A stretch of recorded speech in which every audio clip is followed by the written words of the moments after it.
Els procediments de resolució alternativa de conflictes, és a dir, sense intervenció judicial, es coneixen com a ADR, en anglès Alternative Dispute Resolution. A l'hora de buscar un acord, la negociació directa és el sistema que permet fer-ho amb més agilitat i amb menys costos econòmics i de temps.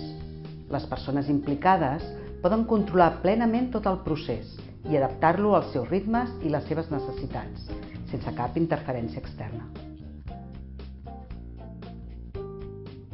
Com que els advocats pacten ja d'entrada no litigar, amb el dret col·laboratiu es garanteix que es negocia des de la col·laboració i no des de la competició.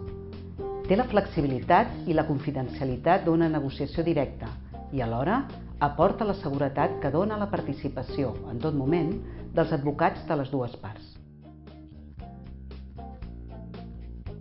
La mediació permet que les parts trobin, per elles mateixes, solucions que s'adaptin a les seves necessitats, com un vestit a mida. És per això que després resulta més fàcil complir els acords assolits. La mediació ofereix una atenció personalitzada en un entorn protegit i confidencial i amb més flexibilitat i rapidesa que un judici o un arbitratge. Evita processos judicials contenciosos o permet tancar-los, si ja han començat, amb els avantatges emocionals i econòmics que això implica.